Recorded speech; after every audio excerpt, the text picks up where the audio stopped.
to introduce myself.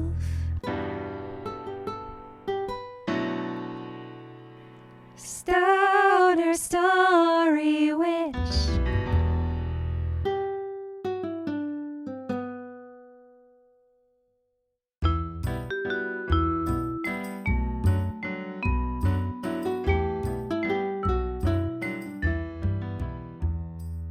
Started realizing, and this is what I think you've been doing with your podcast. You're not converting people, but you are preaching gospels. Mm-hmm. You're sharing stories that might land in the kind of listener that gives them an insight to help them live more of the life that they're looking for. And I think that's what gospel preaching is. So I love telling stories, and I do have an idealistic hope that one day all the good stories could save us.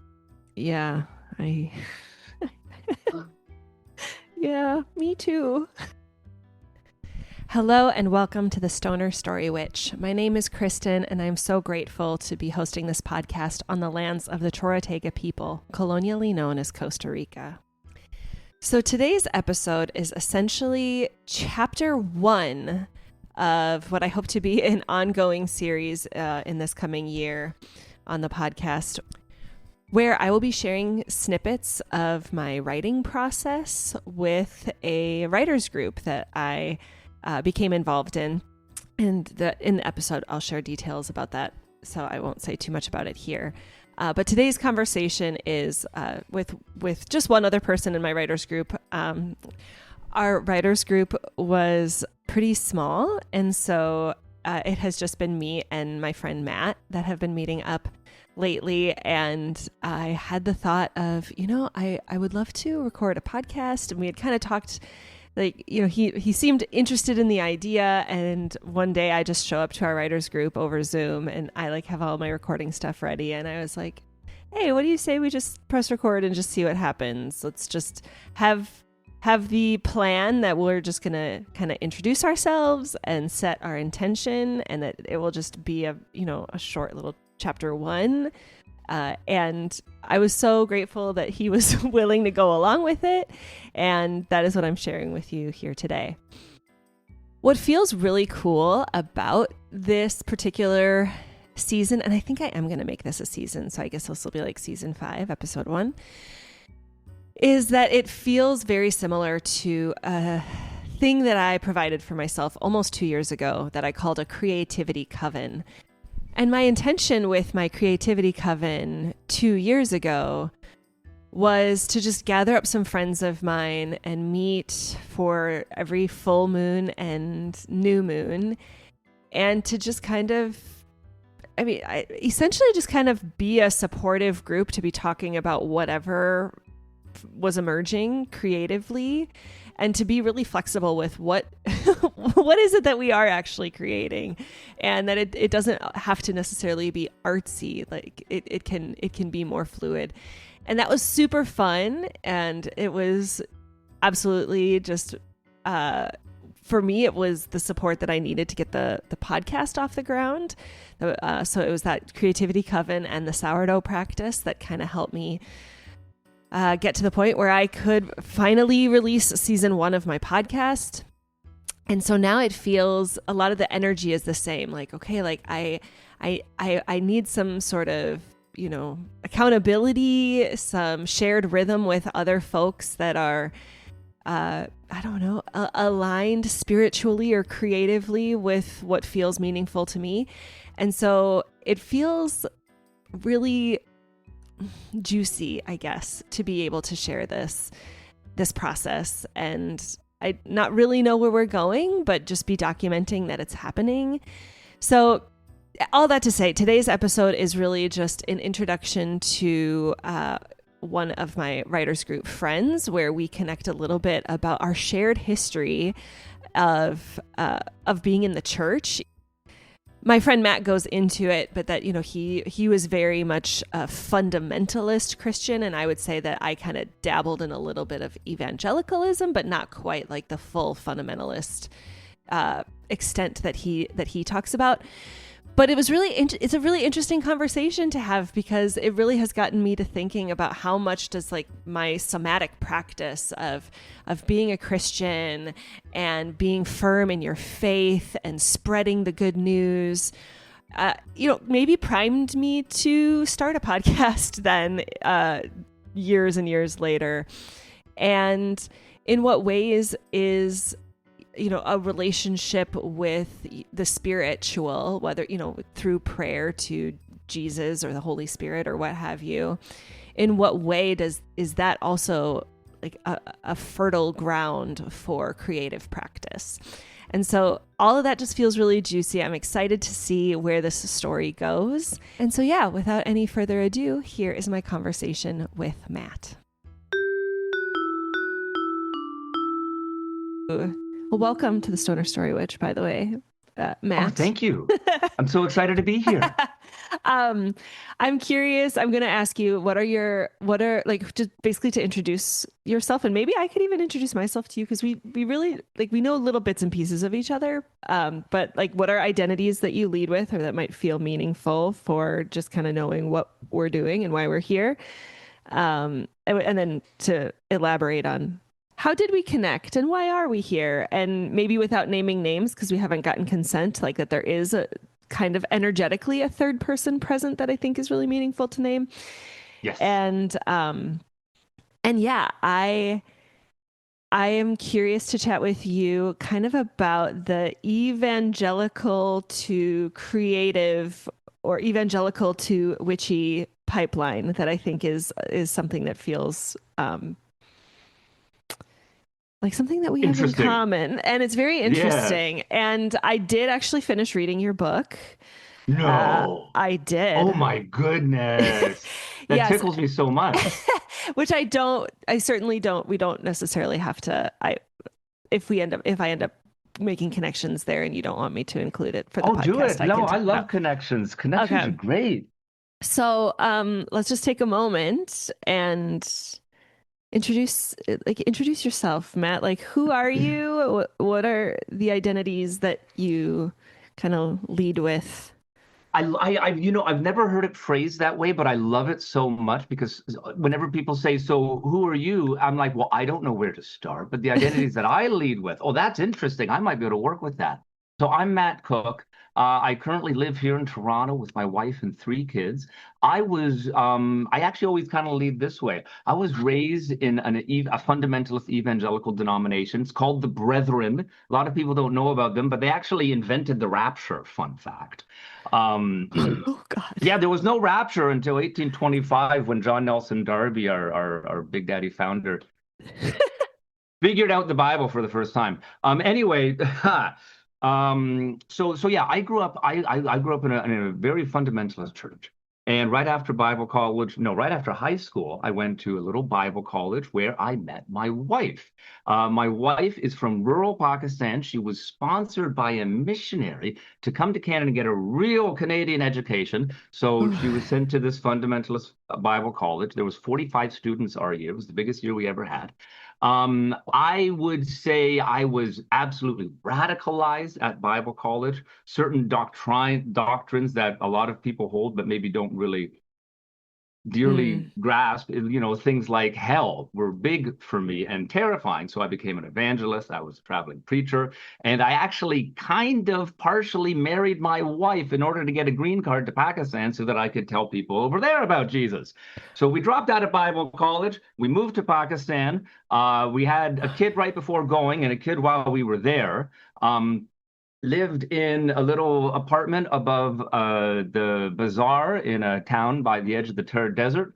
Learned Urdu, taught at an English school, came back to Canada and started doing similar ministry work in Toronto, at which point my faith started to fall apart. One of the main reasons was I discovered that hell is actually not necessarily in the Bible. And if I had been wrong about that, what else could I have been wrong about? And it led me into this, what I currently call the 8 years fallow, where basically I kind of had to rebuild from stage one, kind of, because when you have a fundamentalist faith, you see everything through it. When it disappears, suddenly you can't really see. So what did I do? I quit my ministry. I moved closer to the High Park area of Toronto, went to U of T, got an education in all sorts of interesting things like philosophy, English, Buddhist psychology, mental health.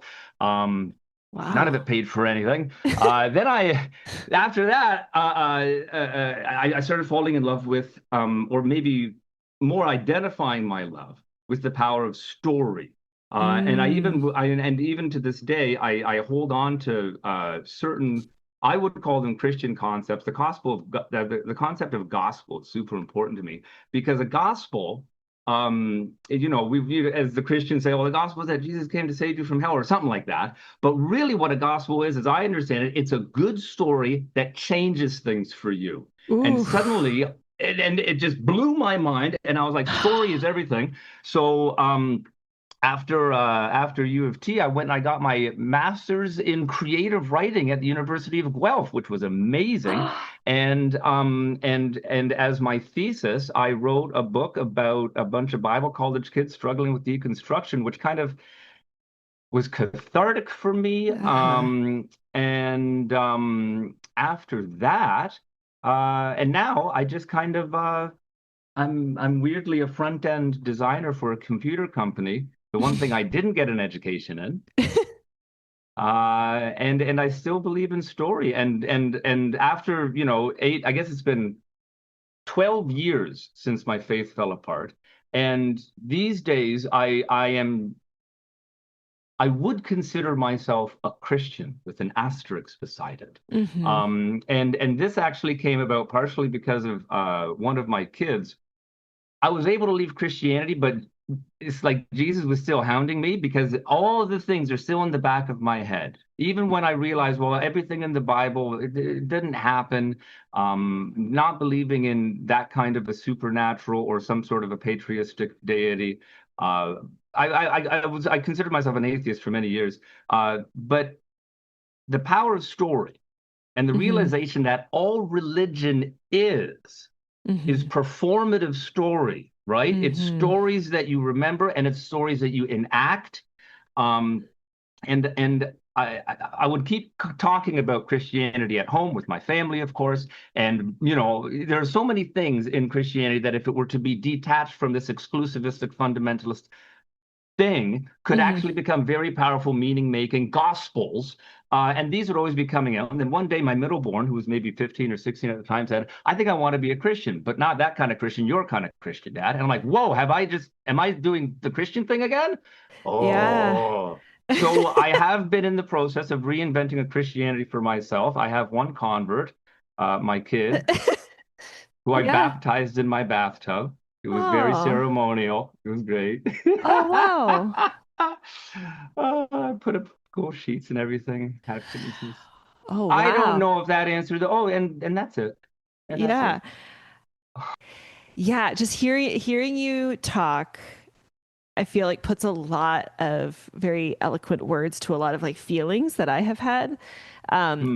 love just like how much of my relationship to story and just like the purpose of this podcast is about the fact that I have so much practice in my past of being a Yes. Christian and I forget how you put it, but like like that gospel is like a story that you let change you. Yeah, a good story that As changes yeah, you. a good story that changes you. And so like one of the things I feel like I say a lot on the podcast is, like, and where I kind of think like when we have so many different streaming platforms, there's so many books, there's so many TV shows, there's so many movies that it's like we're almost just like kind of gluttonous in the consumption, or at least I'll speak to Wow. myself, like the way that it's just like I'm consuming, consuming, consuming, consuming, consuming. And Hmm. there actually is a lot of repetition in a lot of the stories that I like, or a lot of, the way I think maybe the way you're even kind of talking about, like little, maybe tropes of gospel, but like without actually Sure. connecting the thread. It's like, oh, but this takes place in the past and this takes place in the future. So obviously they're not related, even if there's like a really revolutionary connection between them. Hmm.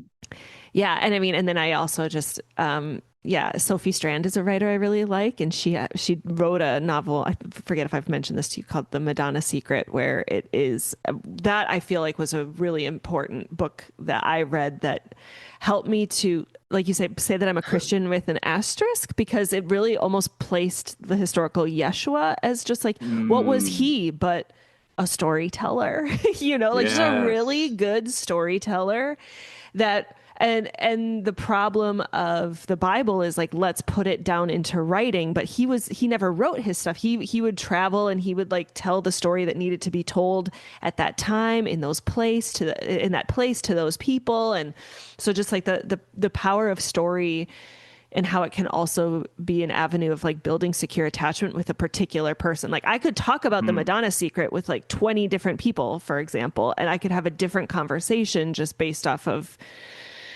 how I'm feeling that day, which is to say, is that Yep. God speaking through me? Is that my intuition? Is that, I don't know. So yeah, I mean, people that have listened to the podcast, I feel like I've done a pretty good job of the identities that I lead with, but certainly I think we have a lot of overlap in that, kind of Christian and like evangelical. Like of course I would have like the practice of preaching.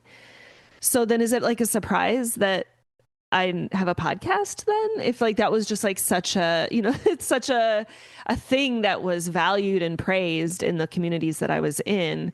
And then like a reclaiming of that. But then there's the question of like, well, in the service of what? It's not in the service of converting people to a certain religious tradition so that then they can put their money towards things. And like, man, the Christian church right now is like getting like, it's really hard to want to identify with that group right now with just how Oh, it's yes. being. I mean, I don't think we necessarily need to like bring it up, but like Jesus Christ, like the If he the comes back now, he's going to be pissed. yes. And It's not the but way. yeah, but I truly believe that like, you know, that like I feel a companionship with the historical Yeshua as is written about in Sophie Strand's Madonna Secret, which I know like Marcus Borg, like meeting Jesus again for the first time, is a nonfiction book Oh, that I read a couple years ago. A pastor friend of mine suggested it to me. It's just like, oh wow, like who he actually was. I think we would really get along, and I think it's like there's like a companionship without like needing to put people on a pedestal and creating yeah. like this hierarchy. Like I think Or force collective, them into something that offends your soul. Because that's one of the big things about this yeah, evangelical thing. If we're going to swallow it, there's a few things in here that just damage my soul. And the idea that we can latch on to a narrative of a figure like Jesus that is apt for us, I think is probably the only way that there could be any meaningful Christian religion. The narrative has to be fluid. It has to change. I mean, even Jesus said, you don't put old wine in new wineskins. You're going to ruin the skins and the wine. Everything must be mm, fit for its place. So the Jesus that we're reading about in the Gospels, I was probably apt for the community that produced that document. right. We're in a funny position because these are the documents we have, but we're also in this amazing position where we get to keep making documents. Like Right. we don't need like we everybody knows that these four gospels were not the first gospels talked about or the first ones penned. Yeah. We get to keep writing this. Everyone's like, oh no, the book of Revelation says anyone who has this book will be cursed. Yeah, but the book doesn't mean the Bible. It means his book, Revelation. It means he doesn't want, a sequel to this book. Right. And also Yeah. whatever. But I love that idea. And you're talking about like the service of the podcast and its relationship to the preaching. I find that so exciting because ever since leaving, I've always been like, is there no way to preach again? Oh, And yeah. then even and in the beginning, it was only like, oh, I used to do this thing, I got to scratch an itch. But then as time went on and I started rebuilding my own spirituality, I started realizing, and this is what I think you've been doing with your podcast. You're not converting people, but you are preaching gospels. Hmm. You're sharing stories that might land in the kind of listener that gives them an insight to help them live more the life that they're looking for. And I think that's what gospel preaching is. Yeah, right. And so like I hadn't even thought about it in those terms until literally just 3 minutes ago or whatever when you said that. And I was like, oh my God, yeah, like that. Yeah. It fits. It fits. Uh wow. So thank you for all thank you for that. I want to take a moment and be like and just like kind of name like how did we get connected? What are we doing here? What's going on for us? So I guess maybe I'll take a moment since I kind of sprung on you. We're in a writers group together, Matt. Ta-da. You and me, a friend of ours, somebody I met on the Numinous Network with Carmen Spaniola, who listeners are Mm. familiar with me sharing. But yeah, a good friend of mine. Again, I have not gotten consent to name their name or anything, so we'll just leave it at that, and we'll see if the capacity is there for them to be popping in on occasion to join us. But they actually invited us. They were going to like facilitate this writers group, and yeah, like we met like 4 times back In the fall? in March, maybe I Was think. it March? I don't remember, but it was a couple I months don't ago, know. and yeah, and like there, like it was for the most part, it was the two of us and the facilitator, and like sometimes there'd be like another person or whatever. But then, um, I don't know. I kind of got. Well, I guess I'll just say that when our friend invited me to join this writers group, I was just starting to kick around like what would it be like to actually like write a chapter of fanfic? Whether and at the time I was thinking like, I bake a lot of bread. I was thinking I could do, like a little fanfic around the witch from Hansel and Gretel, right? Like somebody who's like baking all the time and what's her Maleficent story, right? What's her like what was she really about and like how was she actually like the cool one but is misconstrued Huh. and we like what I mean like what anyway, Yeah. so like I was kind of like thinking about that, but then um we met and and I was like, I was also thinking about this popular romantasy series that I was reading and where I hope it goes and I'm worried it won't go the direction I want it to go and I see it so clearly. Yeah. And then I'm like in this writers group, I immediately feel the imposter syndrome of like I'm not a writer, I don't know what I'm doing, but this like the invitation came at like a really perfect time and like what the hell, like give it a shot.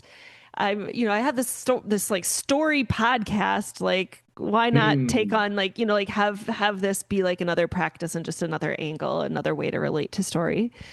And I took the prompt. We the way it was structured was we had a prompt. We would just write for 10 minutes, and if people wanted to share, they could share. And there was no critiquing or even really like feedback aside from just like this is what I felt when you said, or this is what Hmm. what I just what do we like about it? It's just like whatever Hmm. spark there is, let's just fan the spark. And and I mean, and I was just like instantly like, oh my God, like this was fun. People seem to like kind of understand what I was saying. Like, I don't know, that like teensy tiny bit of validation was just so well received in my body. And then I was like, I want to actually try to write, 500 to 1,000 words every day for the next month. And then I was kind Hmm. of in a practice of doing that to be like, could I actually try to write a book? And Yes. and then I kind of got to the point, life happened, we stopped meeting, and then I was like, okay, one of the things that was really nice was having that like weekly check-in with other people on the creative path. And I guess there are two things that kind of feel like I want to say. One is, I mean, this genre of story that I'm writing, which is in this like romantasy genre, and what I think is, what is romantasy is I think just it's a sexy revolution. It's Hmm. just sexy revolution, and all revolution really like if you tell the story right, you can make it sexy. Absolutely. And I think a big part of that is when the protagonist has, confronts a big lie moment. And I love that even Hmm. in your introducing yourself, you even are kind of talking about like this revolutionary big lie moment of like, Hmm.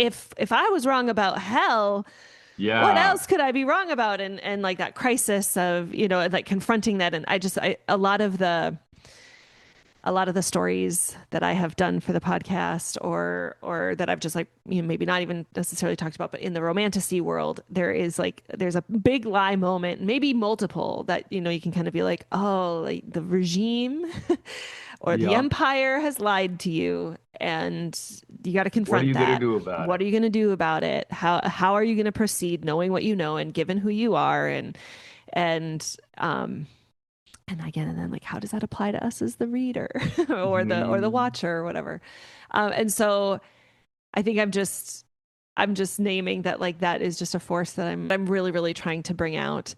And then the other thing that I just remember, when I was kind of starting to eek, I think I might actually be really writing a book, you guys. And I remember you asked me some question, and I was just like, I don't really know. I'm just kind of like figuring it out as I go. Like I don't like it's like I kind of like I can kind of see like beginning, middle, and end, and like little bits of scene, and maybe even like a couple like some dialogue that but it's like I how does it all fit in, and what's the order of events? I haven't all like hashed out. And you made the comment that I've heard in like it's living rent free in my brain because it's like a soundbite that keeps coming up sometimes Oh when I just my. feel overwhelmed. And it's this like there is no formula because we deal in spirit stuff. Yeah, I do and like that. and I and yeah, and that I think really the idea of like having this like really Christian evangelical upbringing expressing itself in like really kind of like creative, artsy, Interesting. Yes. witchy. I don't know what words you would use. Like, why are we here? Why are you here? What are you hoping to work on with the writers group? If you want to share, maybe Yeah, you also yeah, don't have yeah. to. And then yeah, the like, if you want to say more about the spirit stuff, why we deal Yeah. in spirit stuff or the evangelical to artist pipeline. It's all spirit stuff, I guess. And of course, see, I always want to throw these disclaimers out. When I say spirit stuff, I can hear those because I hear both sides in my head. I got my fundamentalist Matt who's back here going, no, and I got this hardline secular atheist Matt going, no, there's no such thing as spirits either. And Uh-huh. it's like, but both of these things are stories. Mm-hmm. Right. And I've always been impressed. Actually, this I can't. My brother would always say this, and he would be like, whether there's a God or not, there's no such thing as the supernatural. If there are Mm. spirits, they're natural. They're here. Uh, They're not. They're there. So I anyway. So our mutual friend put out that call for that writers group at a uh, time in my life where I'm now a few years removed from my master's. mm-hmm. And by this time, it's kind of become clear that there's not going to be any publishers or presses picking up the book. I'm working full time, and that book took years to write. And conceivably I could write it quicker because I'm, bit trained or whatever. Mm. But man, 8 hours a day is a weird thing, and humans were not meant to do it. No. Um, so I'm just kind of just working, and it's good work. It's a bit creative. Um, and I'm starting to think to myself, well, I guess I'm done the writing phase of my life. Which I was Mm. mostly okay with because there's been about 20 different phases of my life. I've done a lot of weird and interesting things. Um, and then this call came out, and I was like, wait, right? 10 minutes a week, an hour a week? That would at least keep the juices flowing because part of me really I want to keep stories going out for two reasons. One, I believe that the future is absolutely open. Even if you believe in determinism, it's still open because you can't determine whatever is being determined. I Mm-hmm. was a Calvinist in my evangelical days, and that did not mean that there was no such thing as free will. It just means that we can't know. So, Mm-hmm. so there's no way of knowing. So keep those creative juices flowing was a very big priority for me because I actually yearned for many years to make a podcast, and I didn't know what Mm. I was going to talk about, but I did have this sense that there was a way of doing stories that would help, let's be super optimistic. That would help bring enlightenment to humankind and everlasting flourishment, right? Like I'm still a bit of that weird idealist who is looking for the kingdom of heaven, as we see in Isaiah, where it says that young people will die at the age of 100, and children will play with lions and poisonous snakes, and it'll all be really chill, and nobody will try to teach each other what to do because we'll all know how to love each other. I have a vision for that sort of a future, and everyone's like, "Oh, you can't do it." Well, even the thought makes it worth a try, and I think that the only way through there is, in a very weird way, through us being able to tell good stories to each other, because it's the stories that move our actions, right? We act in accordance with our stories. So this is all in the back of my head as I'm coding and trying to make, pretty things for my gas station company software. And then this comes out, oh, I can do that. That's low commitment, no problem. And the prompt, he claimed to care about nothing, but really he cared about blank, right? Yeah. I pretend to care about blank, but I really don't. Or I pretend not to care about, but I really do. Something like that. That was it. And at first, I remember my feelings very clearly. I was like, well, this is not going to work. What am I doing here? I'm feeling awkward. Oh, wait a second. Holy smokes, the Threadbare Man is back. Where did he come from? And it resurrected this character from a fantasy that I put away in 2017 when I was at U of T. So I was in a novel writing class, and the rather problematic professor was like, I don't believe in fantasies. Oh, no. Only realistic stories here. I don't understand. Oh, no. Yeah. But that resurrected something that was very, very cool for me. And now, not only that, I used to have this other writers group, and that started up again. And I think it's because of this one. Wow. To be honest, because these are the seeds and the sparks. Yes. So I love telling stories, and I do have an idealistic hope that one day all the good stories could save us. Yeah, yeah, me too. Because that's what. Oh, here's a funny thing. Okay, we were the spirit stuff. I never gave up my delight and interest in the biblical texts. Like even at U of T, I took some academic courses in the Bible. Really wicked fun. The sort of stuff that I would never be allowed to look at if I was still a fundamentalist. And here's something that's fascinating. There's a famous verse. All scripture is inspired by God and profitable for doctrine and reproof and instruction in righteousness, right? And everyone's like, see, the Bible is inspired by God. That means every word is from God. And then you just take you just look at it, you just listen to a couple of scholars say what they say on this. The word there isn't scripture. The word there is writing.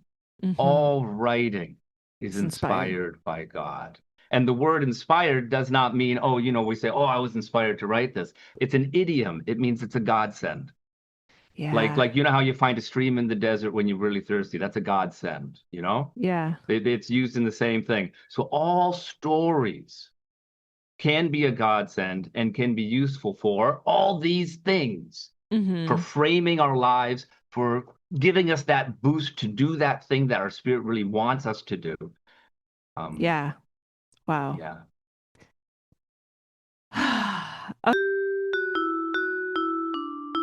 Okay. I just have to say I am so glad that we literally just arrived to this week's writers group, and I was like, question, you mind if I just record our writers group? We can just chat for a little bit before we do the writers thing. And it sounds as if you came prepared with these questions that I wrote and gave you a week ago, and you're just weird. Yeah, I don't know. I think preparation can mess things up. That's true. Oh my God, that's true. And it feels juicy to hear you say I was kind of wanting to do a podcast about stories. And it's hey, past Matt, you kind of are right now. It just literally happened. It fell in your lap. What we're actually here to do, today is just day one of a longer scope, where I am saying I am going to speak my intention. I really do want to get this fanfic out into the world. I have a decent amount of, there's parts of it that are really exciting. There's parts of it that are really overwhelming. I'm feeling all sorts of feels about it. And ultimately it feels next to impossible to do on my own. by which I mean Mm. like not having some sort of structure, not having some sort of, accountability, community, fellowship, whatever you want to call it, of Yep. just other people that are kind of, it's like it feels akin to like I'm going to give birth and like I need a doula team. Like I You need need a people, team.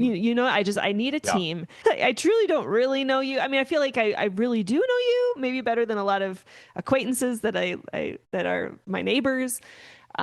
And also, this is just very much like a very compartmentalized relationship where it's just like, okay, like you are my like story doula or I my little my little prayer love buddy that. or whatever.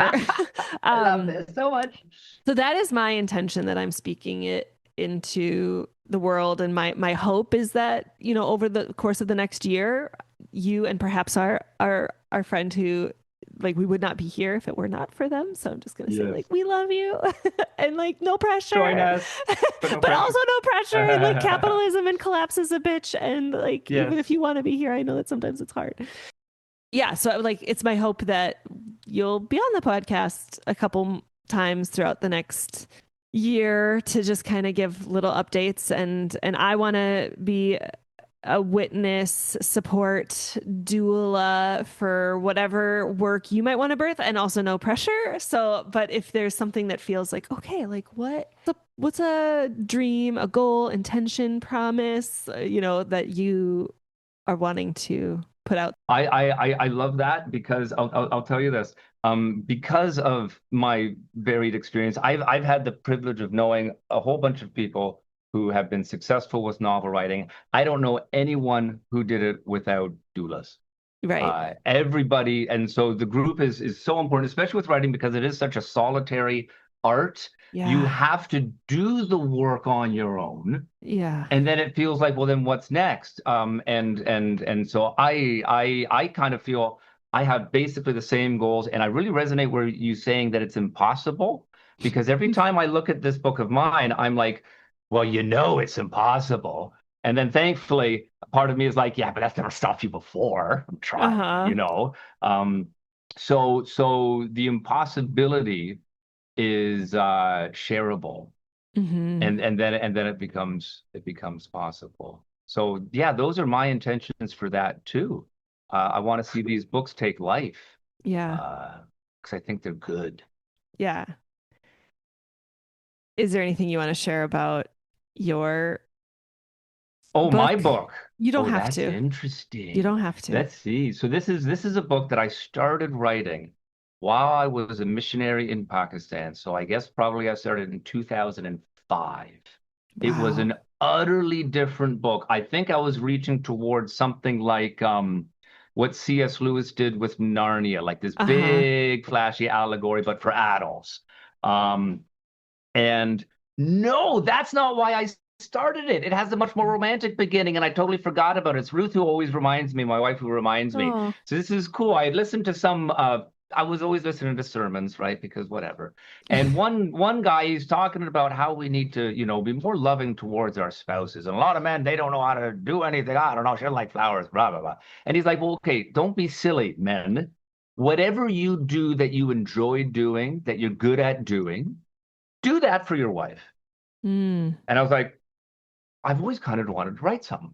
Why don't I write my wife a bunch of short stories that she'll really dig? And so I wrote some stories in this fantasy world Oh. about a guy and a girl who find each other in the woods, and oh, there's bad people coming and they save each other. And I'm just banging them out. Like I'm writing like one section every 2 days sort of thing. And she just loved them. And the fact that she Oh. loved them was making me go, oh my God, she loves them. I got to do more. It's like, so it started with this big cycle of love. And then I Oh. thought, well, I need to do this for Jesus too. And I started turning this into this terribly unwieldy allegory. And it was just Mm. like, and then I came Interesting. back to Canada, and my faith fell apart. And I was like, well, now this story's going to change, isn't it? So change, change, change, change, change. Now it's about Wow. things, God's dying and stuff like that. And then I had to take a break in 2017.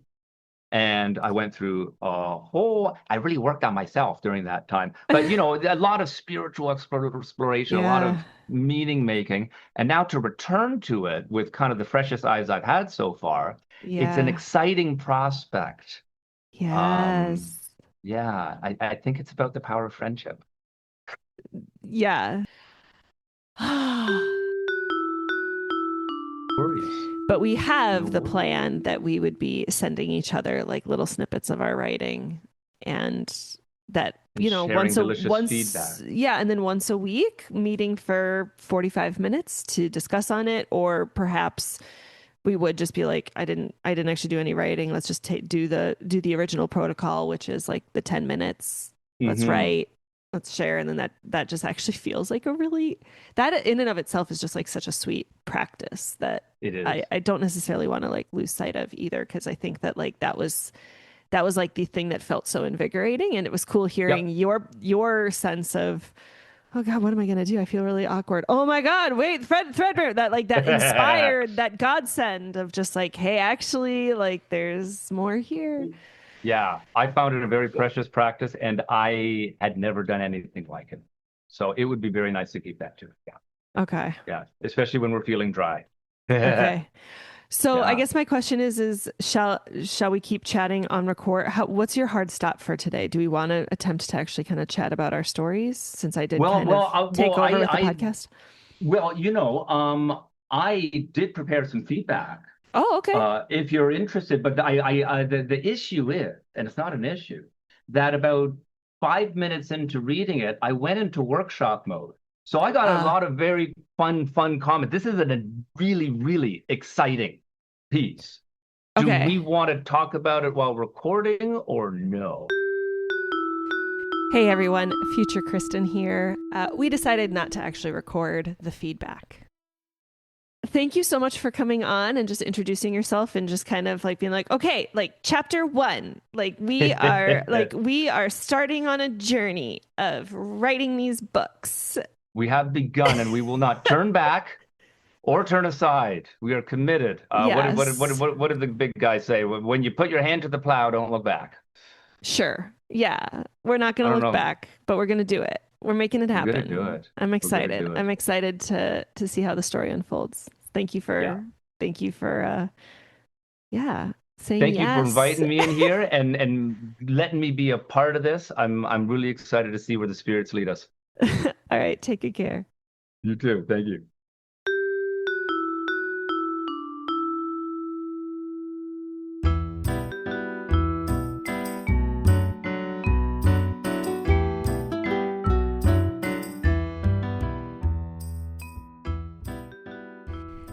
Thanks again, Matt, for joining me for this conversation and for embarking on this journey of documenting our little creativity coven, writers group, spirit stuff, whatever it is that we end up calling ourselves.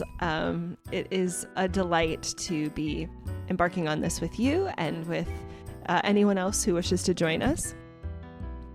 As always, I invite folks to check out the show notes for any links that feel particularly relevant to things that we discussed today. And of course, please feel free to email me at stonerstorywitch@gmail.com or reach out to me on Substack with any questions, connections, comments. I always love hearing from people. Thank you to John Williams and Anais Mitchell for the inspiration for the theme song of the Stoner Story Witch podcast, as well as Matt Schubbe and Kevin Carlo for their creative juices for the cover art and the sound editing and production. And with that, I will leave you with my quote from Rev. Angel Kyoto Williams that says, "Love and justice are not two. Without inner change, there can be no outer change. And without collective change, no change matters." Take good care, everyone. Bye for now.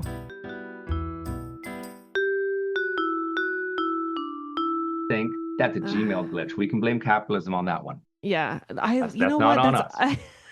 That's like my favorite pastime these days. It's like, well, that's the other thing that's so nice about what I would just really like with stories is when, I think it was Encanto that actually kind of maybe opened where it was just like, there really is Mm, no villain. It's like the villain is the intergenerational mm, trauma.